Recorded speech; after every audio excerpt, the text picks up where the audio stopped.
Queridos hermanos, todos los días miércoles en el diario El Liberal estoy publicando una sección que le hemos llamado Tras las huellas de Jesús, que son aportes desde la palabra de Dios, de las Escrituras, pero también desde la historia y los descubrimientos arqueológicos, con la única finalidad de poder conocer más a Jesús para amarlo y servirlo en los hermanos. En Cesarea de Filipo, según cuenta el Evangelio de Mateo, capítulo 16, versículos del 13 al 16, Jesús le preguntó a sus discípulos qué dice la gente sobre él, ¿no? ¿Qué dice la gente que soy yo, el Hijo del Hombre? Y los discípulos le responden lo que pensaba el pueblo judío, los distintos sectores del pueblo judío. Y luego Jesús les dijo a ellos: y para ustedes, ¿quién soy yo? Esa pregunta de Jesús es la pregunta que se nos hace a sus discípulos, a los cristianos de todos los tiempos, ¿no? ¿Quién es Jesús para nosotros? No buscando una respuesta de tipo racional, intelectual, teórica, doctrinal, sino más bien qué lugar ocupa Jesús y su proyecto de reino en nuestro corazón, en nuestra vida. Por eso, esta sección Tras las huellas de Jesús va a tratar de ir respondiendo con mucha humildad, con temor y temblor, como dice San Pablo, quién es Jesús de Nazaret, ¿no? Para que cada uno de nosotros lo podamos internalizar, lo podamos apropiar de las cosas que nos parezcan interesantes, que nos parezcan motivadoras para seguir haciendo nuestro camino de fe. No tiene esta sección del diario, y que las comparto a ustedes a través de este video, no tienen otra intención que eso, ¿no? Lo primero que se me ocurre comentarles es que Jesús fue un judío, ¿no? Es decir, Jesús formó parte de ese pueblo judío, del pueblo de Israel, pueblo que fue liberado por Dios de la esclavitud del pueblo egipcio, pueblo con el que Dios, Yahvé, selló una alianza, un pacto de amor para siempre, en el cual Dios se comprometía a ser el Dios de Israel e Israel se comprometía a ser su pueblo. Con ese mismo pueblo y como un signo de esa alianza, de ese pacto de amor, Dios le dio a Israel la tabla de la ley a través de Moisés. Jesús nació y creció en un pueblo creyente. Jesús era judío, ya su mismo nombre nos lo dice, Jesús, ¿no? Que significa Yahvé salva, Dios salva, ¿no? Jesús creció en un pueblo creyente. Por eso, situarlo a Jesús para entender sus palabras, sus mensajes, quién fue, cuáles eran las motivaciones de su vida, qué intenciones tenía, cuál era su vínculo con Dios, cómo pensaba esto que él dio a llamar, o cómo se imaginaba esto que dio a llamar el reino de Dios, por qué lo mataron, por qué Dios lo resucitó. Son preguntas e interrogantes que vamos a ir respondiéndonos, y para eso necesitamos conocer su ambiente, conocer el lugar donde nació y se crió. Como digo, Jesús es un judío del siglo I, pero un judío de Galilea. ¿Por qué digo de Galilea? Porque es como si nosotros habláramos de la población nuestra argentina y comparásemos un norteño con un porteño, o con uno del sur de Argentina. Somos todos argentinos, pero seguramente con contextos culturales, lingüísticos y de fe muy diferentes. Por eso Jesús es judío, pero es un judío de Galilea, es decir, del norte de la Palestina. Jesús nació, creció y murió bajo la esclavitud del Imperio Romano. Primero fue Herodes el Grande. Al morir Herodes el Grande en el año 4 más o menos antes de que naciera Jesús, el reino de Herodes se separó en 4 partes, porque los romanos tenían esa costumbre de gobernar Palestina a través de un rey vasallo, es decir, un rey judío, pero que estaba bajo el dominio de los romanos. Los que mandaban y manejaban la orquesta eran los romanos, pero tenían estos reyes vasallos. Y como digo, al morir Herodes el Grande, la Galilea, la zona donde vivió Jesús, quedó bajo el gobierno de Herodes Antipas. Nosotros lo conocemos más como Antipas. Herodes fue rey de Galilea durante toda la vida de Jesús. Jesús no conoció otro gobernante de manera directa que Antipas. Este heredó la costumbre de su padre, ¿no? El espíritu constructor, construyó un montón de obras impresionantes, como la ciudad de Tiberíades, como Séforis, que en tiempos de Jesús, de la infancia de Jesús, fue la capital de Galilea. Después pasó a ser Tiberíades. También heredó de su padre la violencia, la persecución política a aquellos que se oponían a su estilo de gobierno. Y por supuesto, lo más lacerante para el pueblo, Herodes y los romanos, pero Herodes en complicidad con los romanos, habían diseñado un sistema impositivo que llevaba al pueblo a la pobreza y a la exclusión. La mayoría de las personas con las que se vinculaba Jesús en su Nazaret natal, donde él vivió, eran familias campesinas de una extrema situación de pobreza, que contraían muchas veces grandes deudas que los postraba más en la pobreza y en muchos casos los desclasaba, porque el que no podía pagar sus deudas muchas veces era vendido como esclavo o empujado a vivir en la mendicidad, ¿no?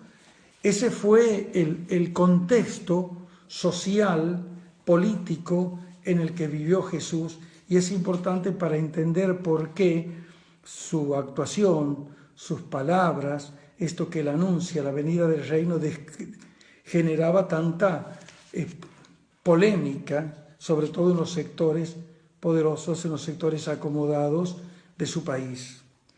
La sociedad en que vivió Jesús era una sociedad agraria. ¿Qué significa esto? Es muy simple entenderlo. Era una sociedad que vivía de la agricultura, era una sociedad que vivía de los cultivos, principalmente, aunque también por supuesto de la explotación pesquera alrededor del lago de Galilea.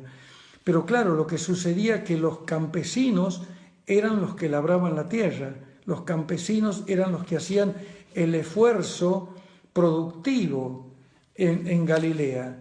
Pero este trabajo, esta tarea agrícola, no era solamente para mantener a sus familias, sino que tenían que mantener a las élites administrativas, políticas y militares de la región.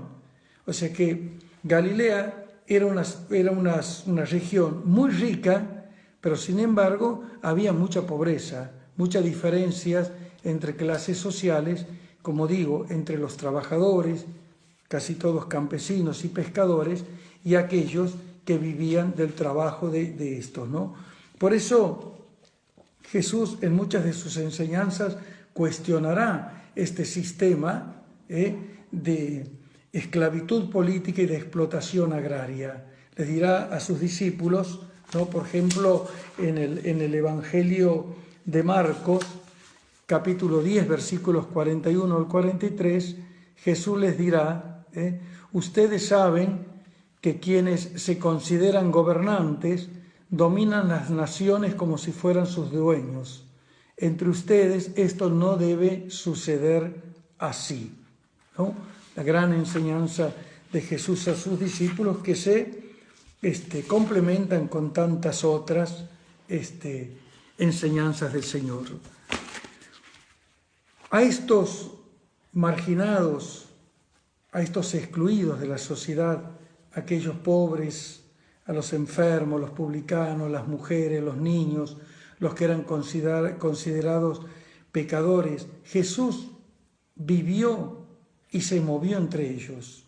Casi todas sus enseñanzas y sus parábolas apuntan a criticar este sistema opresor y sus gestos de ternura, de misericordia, como las curaciones, el perdón de los pecados, el sentarse a la mesa, generalmente el compartir la mesa, generalmente Jesús lo hace con todas estas personas en situación de pobreza y de exclusión. Esto llama, por supuesto, la atención y muchas veces le generan críticas de aquellos que dirán: come con los publicanos y pecadores, se junta con ellos, como una forma de desacreditarlo al Señor. Jesús tuvo una gran compasión por este sector de hermanos marginados.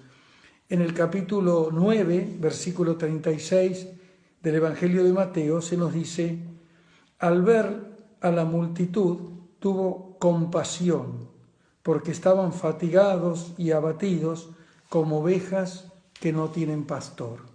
Esa era la forma en que Jesús veía a su pueblo, sobre todo este sector del pueblo explotado y empobrecido, ¿no? Como ovejas sin pastor, como quienes sufren la explotación, la discriminación y la exclusión. A ellos Jesús dirige principalmente su mensaje del reino.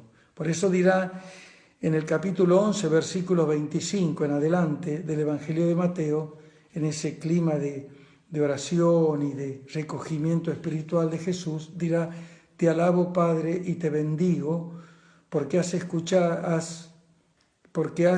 dado a conocer, has comunicado estas cosas a los pobres y se las has ocultado a los sabios y prudentes.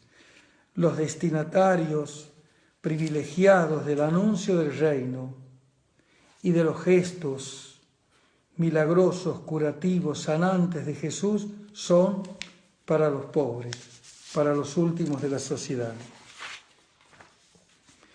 Por último, en esta segunda sección de esto que hemos dado a llamar Tras las huellas de Jesús, quiero comentarles que Jesús vivió en un pueblo que era creyente, ¿no? La mayoría de las familias de Galilea habían venido de la Judea muchos años antes de que nazca Jesús y habían venido por necesidad de cultivar la tierra y habían hecho ahí su vida, ¿no? Por eso muchas de las tradiciones de Galilea son tradiciones que vienen traídas desde el sur, desde la Judea, donde está el famoso templo de Jerusalén. Sin embargo, Jesús creció en la religión de estas tradiciones, ¿no? La tradición del Dios liberador, la tradición del Dios de la alianza, la tradición del amor y el respeto a la Torá, es decir, a la palabra, la tradición de escuchar esa Torá en las sinagogas, aunque hoy se discute si había o no sinagogas en el pueblo de Jesús, en Nazaret. El Evangelio de Lucas nos dice que sí, pero más allá de la anécdota si había o no, Jesús creyó en este clima de un pueblo creyente, un pueblo que amaba a Dios y que se vinculaba con Él a través de sus tradiciones. Lejos del templo de Jerusalén, pero sin embargo, las familias de la Galilea peregrinaban todos los años a las fiestas religiosas más importantes. Por eso, el Evangelio de Lucas, capítulo 2, versículo 41, nos dice: sus padres iban todos los años a Jerusalén a la fiesta de la Pascua. Jesús creció entonces en ese contexto de tradiciones religiosas vinculadas a la palabra, a la Torá, al sábado, pero también peregrinaba como buen judío hacia el templo de Jerusalén. Jesús vivió en una familia religiosa, en una familia creyente, en su Nazaret, en su ciudad, en su aldea de Nazaret. La próxima entrega, la próxima sección, justamente vamos a comentar cómo era Nazaret en tiempos de Jesús, cómo vivió Jesús su infancia, su adolescencia y su juventud antes de ir tras los pasos del Bautista, hacerse bautizar por él y comenzar su propio proyecto del reino. Que Dios los bendiga. Espero que este comentario les haya servido de algo y que Jesús, que es nuestro Dios y Señor, nos acompañe y guíe. Un abrazo grande para todos.